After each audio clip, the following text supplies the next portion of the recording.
Pag-usapan pa natin ang bagong update sa NCAP kasama si Mobile Journal Ivan Tarinque.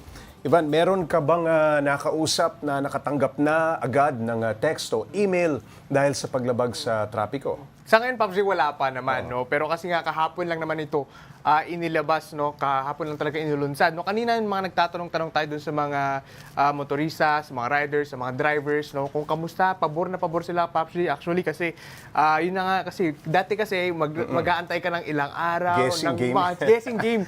Yun yung parang sa kanila nagpakaba. Ngayon, parang within a few minutes, pag na-confirm talaga, andyan na kagad. Malalaman mo na kagad na. Mamaneho ka, hindi mo alam. Tinamaan kaya ako ng camera. Ganun. Napitikan kaya ako ng camera yun, Pops.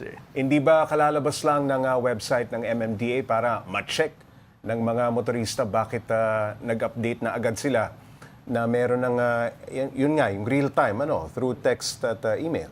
Actually, Pops, before pa yan, no, nung kasabay ng website, in-announce na rin niya ng MMDA na magkakaroon ng update kung saan nga magte-text or via email na yung pagpapadala nung notice nung kanilang violation. Pero itong kasing website, Pops J, ginagamit nila pa rin ito to confirm kung ano man yung kung ano yung violation mo. No? Kasi dun sa website makikita mo yung violation mo. Dito sa may text kasi sasabihin lang nila na meron kang violation. Not necessarily ipapakita nila ano yung violation mo mismo. Hindi detalyado yung information. Tama ka dyan, Pops J. Masasabi lang nila, meron kang violation. So, iti-check mo Sa pa siya. ganitong oras, ganun, sasabihin ba doon? Tama ka dyan, Pops J. No? So, pag nakita na yon, pupunta ka ng website to check, to validate kung meron ka talagang violations na nakunan ka, Pops J. Yung mga dati bang nahuli na post sa may huli ka website, makakakuha rin ng text o email? Sa ngayon, Pops J, no, wala pa naman tayong naririnig when it comes to that. Kasi nga kahapon, so yung priority is yung mga bagong mahuhuli. No? Ito kasi yung added na feature ng AI, ng MMDA, no, na talagang nilalaban nila yung AI na to para nga mas maayos daw mas na-ensure nila na yung system nila is maayos. No, and yun nga yung isa talagang tinitingnan nila is yung implementation, kasi marami pa rin talaga, Pops J, talaga na motorista, na drivers, na riders na medyo tabingi pa rin, hindi pa masyadong convinced sa NCAP, Pops J. May kalituhan pa ng kaunti, ano? Tama ka dyan, Pops J, marami pa rin. Ivan, paano ba makakasigurong makakatanggap ka ng text o email sa NCAP?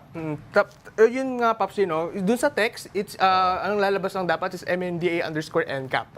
Yun lang yung magte-text. So, pag pinindot mo yun, walang number na lalabas. No? Kasi pag pinindot mo yun, tapos may number na lumabas, ibig sabihin, hindi sila, tao yung nagko-control nun.